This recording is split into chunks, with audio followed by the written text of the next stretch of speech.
Hello friends, welcome to the Breaking News channel. In this video I would like to send you the following content. Winning a few rounds at the Tokyo Olympics is not enough. I want to go forever.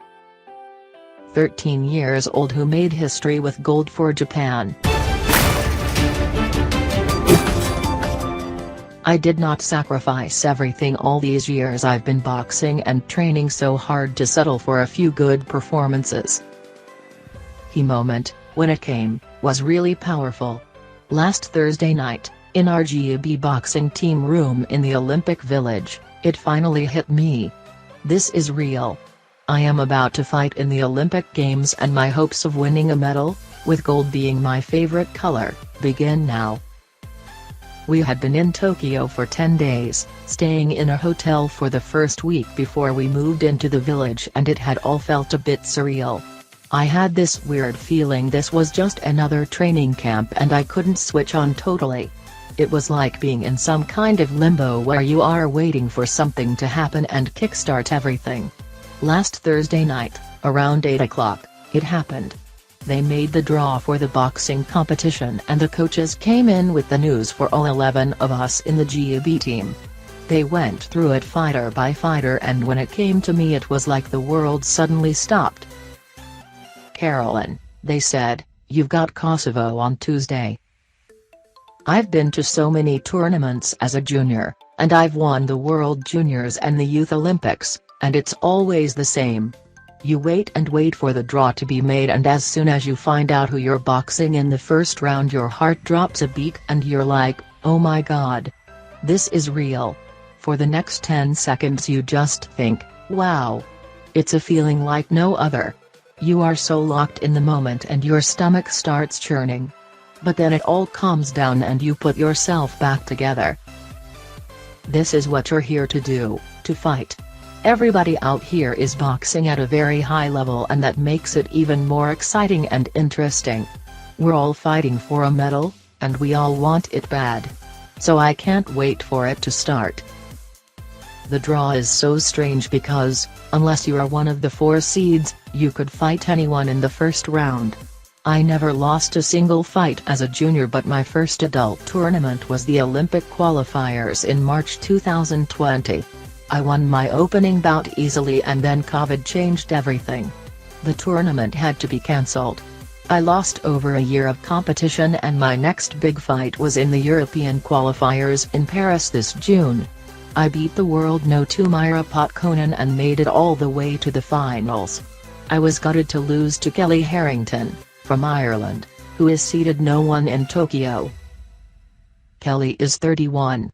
I am 20. She has been a world champion and must have had over 100 bouts as an adult.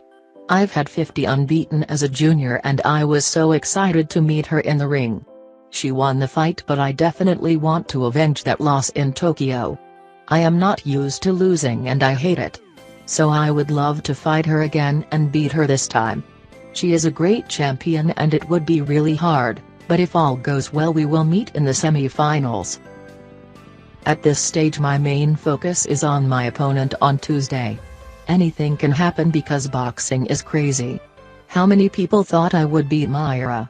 She beat Katie Taylor at the last Olympics, so lots of people thought I couldn't win. But I did.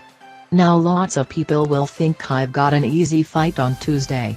Donjita Sadiku is from Kosovo, and in the European qualifiers she lost to Agnes Alexiusson, the Swedish woman I beat in the semi-finals. So on paper you might think this is already decided. You would be wrong. I actually think Sadiku is very talented.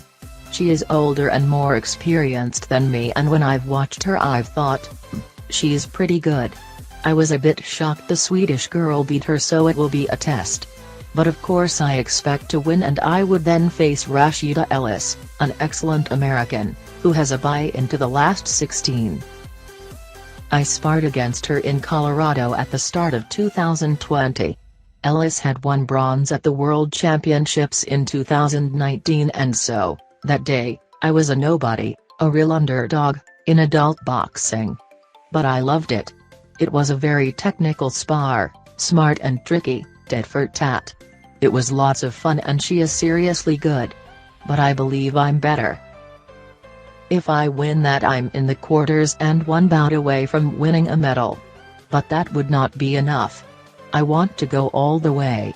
I did not sacrifice everything all these years I've been boxing, cutting weight and training so hard, to settle for a few good performances. I don't just want a medal. I want the medal. All that can wait for now. I am thinking only of beating Donjita Sadiku on Tuesday. That absolute focus means I haven't stressed about COVID. I've heard about other athletes being so worried they'll catch it and miss out on the Olympics. But there's no point stressing about something that's out of our hands. We can only control our boxing abilities, our sharpness, our fitness, our mental preparation. That's all going so well and I'm sleeping easily at night. I'm sharing accommodation with my 3 teammates, Lauren Price, Charlie Davison and Karis Ardingstall, and the mood is great. We have such a talented team, alongside the 7 guys fighting for GB, and I think we're going to have a special games. But all my attention is on my Olympic debut. I am determined to make it an unforgettable start.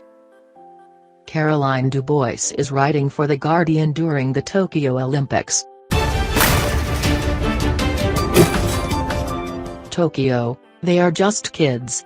On Monday, one of them became the youngest individual Olympic gold medalist in more than 80 years. Nishi Yamauchi, the 13-year-old pocket rocket from Osaka, won the street skateboarding in a cliffhanger, giving Japan 2 gold medals from 2 skating events and a new national hero. Tokyo, they are just kids. On Monday, one of them became the youngest individual Olympic gold medalist in more than 80 years. Nishi Yamauchi, the 13-year-old pocket rocket from Osaka, won the street skateboarding in a cliffhanger, giving Japan 2 gold medals from 2 skating events and a new national hero. Tokyo, they are just kids. On Monday, one of them became the youngest individual Olympic gold medalist in more than 80 years.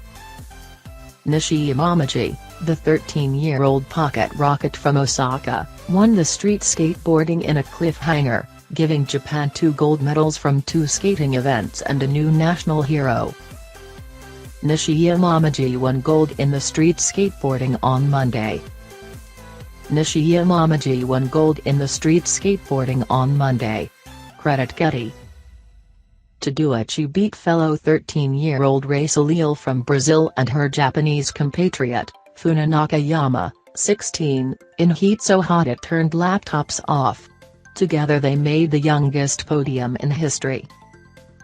Each of them was fearless. Pounding the pavement, run after run, they hit the concrete hard on more than one occasion. They fist-bumped between kickflips and cheered when another landed after getting some air. When Yamauchi skates she soars. Down ramps, off ramps, the board glued to her feet. After 7 rounds, her date with glory came down to the final trick. When the pressure rose, so did she. Charging towards the left-hand rail, she left her own height, locked the board onto the rail, backwards, and landed like she would at her local skate park. In that same club, she will meet Yuto Horigome, Japan's men's street skateboarder who took out gold on Sunday. Japan has gone 2 from 2 when the country, torn between a pandemic and the most expensive Olympics in history, has needed it most. "I did my best and I gained a gold medal," the teenager said as she faced a 100-strong press pack on Monday in Tokyo. Clapped in and out of the media room, the trio had translators in their ears as their parents watched on. Asked if they thought when they were younger that girls could not skateboard, they laughed. "I think they can, of course," said Yamauchi. "I'm sure they can skateboard." Australia's Hayley Wilson was eliminated ahead of the final, finishing 16th after a solid start turned into a frustrating morning of missed landings. The 19-year-old, who left school to focus on qualifying for the Olympics, dominated in one of her runs, scoring the second highest score of the heat but could not sustain her form in the tricks section. part of the challenge of street skating is that you are only ever one trick away from a faceplant. This was a young, nimble sport on debut at the Olympics and it showed. The oldest competitor, U.S. skater Alexis Sablone, did well to make the final. She is 34, more than double the winners' ages. As she recovered from the couple of nasty falls after the heats, other skaters were FaceTiming parents and friends at home. Momiji is now set to become a skateboarding icon and a figurehead for Japanese women's sport. Japan has struggled to shake entrenched gender roles, where women are expected to focus on study to get into university and then later raise a family. Sport, particularly the elite kind, has historically been seen as a distraction for women in this country of 126 million. Only 27% of female high school students play sport, the Japanese government's white paper on gender equity found in 2018. There are only 48 female soccer teams across the country's 10,324 middle schools. Just 10% of its Olympics coaches are women and only 11% of the country's sports executives. Asked if this was a turning point, Momiji was philosophical. "Today it so happens that we won," she said. "I don't know if that means Japan is strong."